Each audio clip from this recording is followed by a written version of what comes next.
नमस्कार दोस्तों, स्वागत है आप सभी को हमारे इस YouTube channel Zakir study hub में। और आज की इस क्लास में हम रेलवे ग्रुप डी की 3 तारीख से लेकर 6 तारीख के बीच जो भी परीक्षाएं हुए हैं उस परीक्षा पर आधारित प्रश्न लेके आ चुके हैं। तो अब आपको इस प्रकार के प्रश्न को ही देखना है। ओके, ऐसे ही प्रश्न आपके एग्ज़ाम में पूछे जाएंगे। तो चलिए शुरू करते हैं आज की इस क्लास को। आपसे रिक्वेस्ट है, अगर आप लोग भी चाहते हैं रेलवे ग्रुप डी में अच्छा नंबर आए और आपका सिलेक्शन एकदम पक्का 100% हो पाए, तो अभी के अभी वीडियो को लाइक कर देंगे और चैनल को सब्सक्राइब करके बेल आइकन को प्रेस कर लेंगे, ताकि आने वाली सभी वीडियो क्लासेस का नोटिफिकेशन सबसे पहले आप तक पहुंचे। तो चलिए बिना देरी किए हुए आज की इस क्लास को स्टार्ट करते हैं। दोस्तों, क्वेश्चन कुछ इस प्रकार है, ऐसे ही प्रश्न आता है। जैसे कि यहाँ पे क्वेश्चन कहता है भारतीय संविधान का अनुच्छेद 32 किससे संबंधित है। अगर दोस्तों क्वेश्चन का आंसर पता हो तो ज़रूर कमेंट कीजिएगा। ओके, आपका कमेंट हमें अच्छा लगता है। ओके, तो आप लोग कमेंट कीजिएगा। ऑप्शन है समानता के अधिकार, बी ऑप्शन है संवैधानिक उपचार का अधिकार, सी ऑप्शन है स्वतंत्रता का अधिकार और डी ऑप्शन है शिक्षा का अधिकार। दोस्तों शुरू से लेकर अंत तक आप लोग डटे रहिएगा। ओके, चलिए दोस्तों बात करते हैं भारतीय संविधान का अनुच्छेद 32 किससे संबंधित है। तो दोस्तों ये जो संबंधित हो जाएगा हमारा बी ऑप्शन संवैधानिक उपचार का अधिकार से। शॉर्ट नोट की बात करें तो कहता है अनुच्छेद 32 मौलिक अधिकारों के संरक्षण के लिए सर्वोच्च न्यायालय जाने का अधिकार देता है। डॉक्टर भीमराव अम्बेडकर ने इसे संविधान की आत्मा कहा था। ठीक है, तो ध्यान में रखिएगा, ऐसा भी प्रश्न आ सकता है कि संविधान की आत्मा किसे कहा जाता है। ठीक है, तो क्या हो जाएगा हमारा बी वाला ऑप्शन संवैधानिक उपचार का अधिकार। अगली क्वेश्चन है इलाहाबाद प्रशस्ति किस शासक के बारे में महत्वपूर्ण जानकारी देती है। ऑप्शन है चंद्रगुप्त मौर्य, सी ऑप्शन है समुद्रगुप्त, बी ऑप्शन है, सी ऑप्शन है अशोक और डी ऑप्शन है कनिष्क। क्या हो जाएगा। चलिए दोस्तों यहाँ पे हमारा सही आंसर की बात करें बी ऑप्शन हो जाएगा समुद्रगुप्त।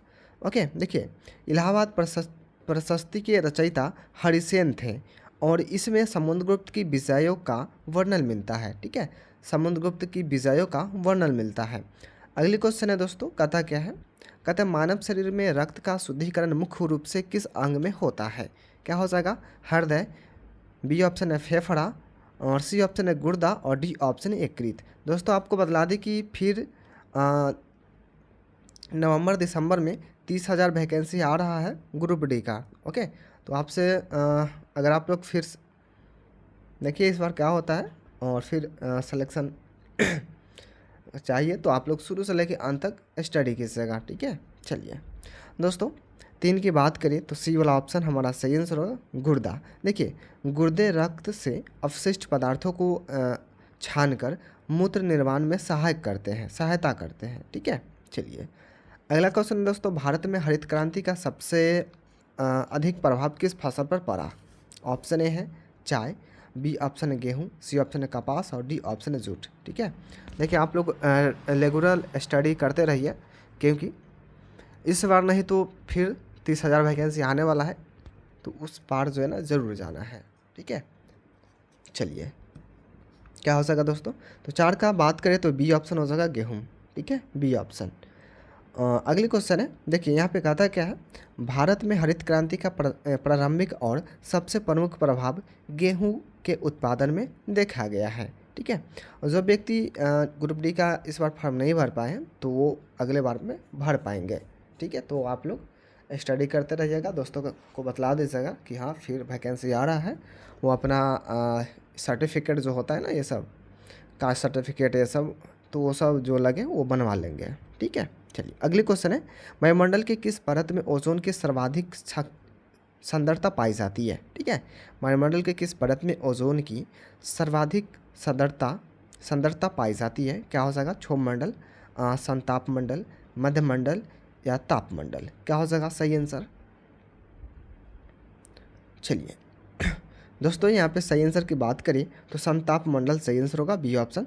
देखिए यहाँ पे कहता क्या है, ओजोन परत मुख्यतः संताप मंडल में होती है और सूर्य की हानिकारक यूवी किरणें को अवशोषित करती है। ठीक है, चलिए अगला प्रश्न है दोस्तों, कहता है भारत का सबसे बड़ा नदी द्वीप कौन सा माना जाता है।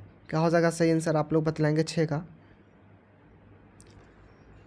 दोस्तों आप लोग हमारे इंस्टाग्राम आईडी से जुड़ना चाहते हैं तो उस आईडी का लिंक इस वीडियो का डिस्क्रिप्शन में है, तो आप लोग उसे आके जुड़ पाएंगे। ओके। और यहाँ पे करंट अफेयर भी पढ़ाई कराया जाता है, उसका प्लेलिस्ट बना दिया गया है, तो आप लोग हो सके तो करंट अफेयर ज़रूर देख लीजिएगा। ठीक है, चलिए कहता क्या भारत का सबसे बड़ा नदी द्वीप कौन सा माना जाता है? ऑप्शन है द्वीप, बी ऑप्शन माजुली, सी ऑप्शन है सालसेट और डी ऑप्शन है श्रीहरिकोटा। दोस्तों छः की बात करें तो बी वाला ऑप्शन सही आंसर होगा, माजुली। ठीक है, देखिए कहता है कि असम में ब्रह्मपुत्र नदी पर स्थित माजुली अपने विशाल नदी द्वीप क्षेत्र के लिए प्रसिद्ध है। ठीक है, कहाँ पे है भाई? असम में है। अगली क्वेश्चन है दोस्तों, कहता है साइमन कमीशन का भारत में विरोध मुख्यतः किस कारण हुआ? ऑप्शन है उसमें कोई भारतीय सदस्य नहीं था, बी ऑप्शन है उसने कर बढ़ा दिया, सी ऑप्शन है उसने विभाजन का समर्थन किया और डी ऑप्शन है उसने रियासतों समाप्त कर दी। क्या हो जाएगा? 7 की बात करें तो ए ऑप्शन हो जाएगा। ठीक है, जिसमें कोई भारतीय सदस्य नहीं था। ओके, देखिए साइमन कमीशन में एक ही भारतीय सदस्य नहीं था, एक भी। ठीक है, इसके विरोध में सिमोन गो बैक का नारा प्रसिद्ध हुआ। ठीक है, चलिए अगले क्वेश्चन है। क्वेश्चन का था विद्युत प्रतिरोध की एसआई इकाई क्या है? ऑप्शन है वोल्ट, बी ऑप्शन है एम्पियर, सी ऑप्शन है ओम और डी ऑप्शन है वाट। सही आंसर क्या होगा? दोस्तों आप लोग चैनल पर हैं, चैनल को जरूर सब्सक्राइब कर लीजिएगा। ओके, चलिए दोस्तों 8 की बात करें, ओम हमारा सही आंसर होगा, सी वाला ऑप्शन। ठीक है, शॉर्ट नोट की बात करें तो कहता क्या है कि विद्युत प्रतिरोध की एसआई इकाई ओम है। ठीक है, ये वाला। अगले क्वेश्चन है, क्वेश्चन कहता है किसी तत्व का परमाणु क्रमांक किसके बराबर होता है? ऑप्शन है न्यूट्रॉन की संख्या, बी ऑप्शन है प्रोटॉन की संख्या, सी ऑप्शन है प्रोटॉन प्लस न्यूटन और डी ऑप्शन है इलेक्ट्रॉन प्लस न्यूटन। क्या हो जाएगा? चलिए दोस्तों 9 की बात करें, किसी तत्व का परमाणु क्रमांक किसके बराबर होती है? तो यहाँ पे हमारा बी ऑप्शन सही आंसर होगा, प्रोटॉन की संख्या। ओके, अगले क्वेश्चन है दोस्तों, अगला क्वेश्चन सॉरी यहाँ पे देखिए कहते हैं परमाणु क्रमांक प्रोटॉन की संख्या। ठीक है, उदासीन परमाणु में यह इलेक्ट्रॉनों की संख्या के भी बराबर होता है। राइट, चलिए अगले क्वेश्चन दोस्तों, पंचायती राज व्यवस्था को संवैधानिक दर्जा किस संशोधन से मिला? ठीक है, 42वां, 61वां या सी ऑप्शन है 73वां, डी ऑप्शन है 74वां। तो सही आंसर क्या होगा? पंचायती राज व्यवस्था को संवैधानिक दर्जा किस संशोधन से मिला? दोस्तों ये मिला था 73वां संशोधन से। ठीक है, 73वां संशोधन से। देखिए कहता 73वें संविधान संशोधन अधिनियम 1992 ने पंचायती राज संस्थाओं को संवैधानिक दर्जा दिया। ठीक है, चलिए अगली क्वेश्चन है, क्वेश्चन अगली कहता है कि दक्षिण गंगा के नाम से किस नदी को जाना जाता है? ऑप्शन है कृष्णा, बी ऑप्शन है गोदावरी, सी ऑप्शन है कावेरी और डी ऑप्शन है तुंगभद्रा। सही आंसर क्या होगा? चलिए दोस्तों 11 की बात करें तो गोदावरी हमारा सही आंसर होगा, जो कि बी ऑप्शन हो जाएगा। ओके, देखिए गोदावरी प्रायद्वीपीय भारत की प्रमुख नदी है और इसे दक्षिण गंगा कहा जाता है। दोस्तों अगला क्वेश्चन है, कहता है प्रकाश संश्लेषण के दौरान पौधे मुख्यतः किस गैस का उपयोग करते हैं? ऑप्शन है oxygen, B option nitrogen, C option है कार्बन डाइऑक्साइड और डी ऑप्शन हाइड्रोजन। क्या हो जाएगा? चलिए दोस्तों 12 की बात करिए तो सी वाला ऑप्शन सही आंसर होगा, जो कि कहता है कार्बन डाइऑक्साइड। ठीक है, देखिए पौधे जो है ना CO2 और जल का उपयोग करके प्रकाश की उपस्थिति में ग्लूकोज बनाते हैं। ठीक है, और ऑक्सीजन छोड़ते हैं। अगली क्वेश्चन है, क्वेश्चन कहता है भारतीय राष्ट्रीय कांग्रेस का स्थापना किस वर्ष हुआ? ऑप्शन है 1883, बी ऑप्शन है 1885, सी ऑप्शन है 87 और डी ऑप्शन है 90। सही आंसर क्या होगा?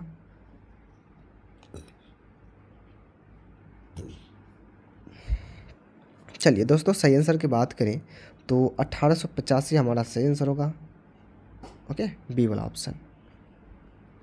देखिए यहाँ पे कहता क्या है, भारतीय राष्ट्रीय कांग्रेस की स्थापना 1885 में हुई थी। इसके प्रथम अध्यक्ष WC बनर्जी थे। ठीक है, WC बनर्जी। अगले क्वेश्चन है, मनी व्हील को राज्यसभा अधिकतम कितने दिनों तक रोक सकती है? ठीक है, मनी व्हील को राज्यसभा अधिकतम कितने दिनों तक रोक सकती है? 7, 14, 30 या 60। क्या होगा, चलिए ये हो जाएगा 14, ठीक है 14।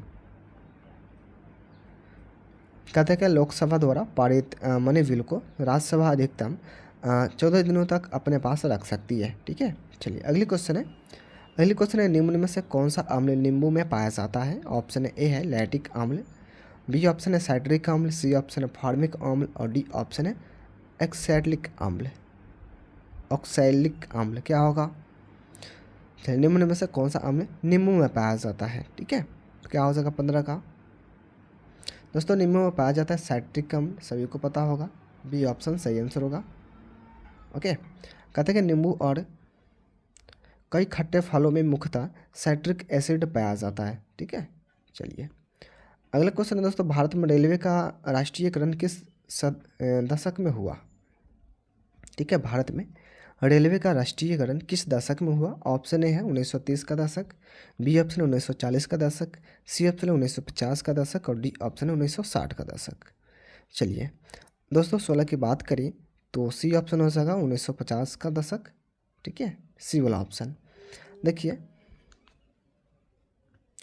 कहता है स्वतंत्रता के बाद भारतीय रेल को विभिन्न हिस्सों को मिलाकर 1951 में राष्ट्रीय स्तर पर पुनर्गठन किया गया है। अगली क्वेश्चन है, पृथ्वी के वायुमंडल में सर्वाधिक मात्रा में कौन सी गैस है या पाई जाती है। क्या होगा, ऑक्सीजन, नाइट्रोजन, कार्बन डाइऑक्साइड या आर्गन। सही आंसर क्या होगा, पृथ्वी के वायुमंडल में सर्वाधिक मात्रा में कौन सी गैस है। चलिए दोस्तों 17 की बात करें तो बी वाला ऑप्शन सही आंसर होगा, नाइट्रोजन, ठीक है, नाइट्रोजन। देखिए वायुमंडल में लगभग 78% नाइट्रोजन और लगभग 21% जो ना ऑक्सीजन पाए जाते हैं, ठीक है।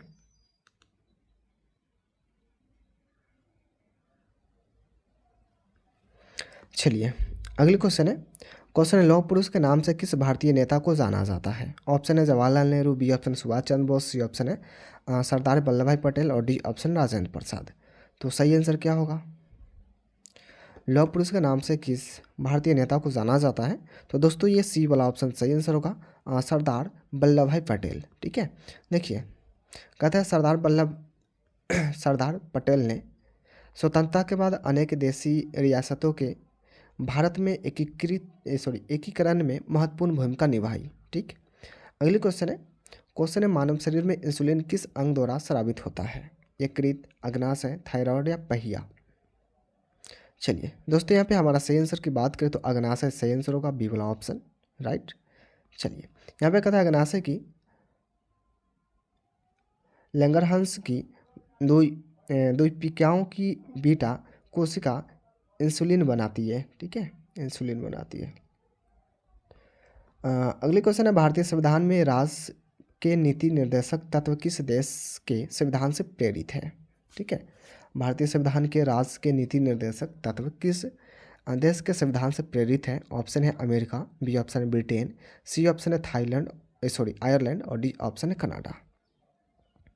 दोस्तों यहाँ पे बात करते हैं तो सी वाला ऑप्शन सही आंसर होगा, आयरलैंड, ठीक है। देखिए कहते हैं भारतीय संविधान के directive principle of state policy की प्रेरणा आयरलैंड के संविधान से ली गई है। तो क्या हो जाएगा, सी वाला ऑप्शन सही आंसर होगा। दोस्तों इस क्लास में इतना ही, ठीक है, और भी हम आपके लिए क्लास लेके आ जाएंगे। तो आपसे रिक्वेस्ट है, चैनल को जरूर सब्सक्राइब कर लीजिएगा एंड फिर मिलते हैं आपसे नेक्स्ट वीडियो में। तब तक के लिए जय हिंद, जय भारत।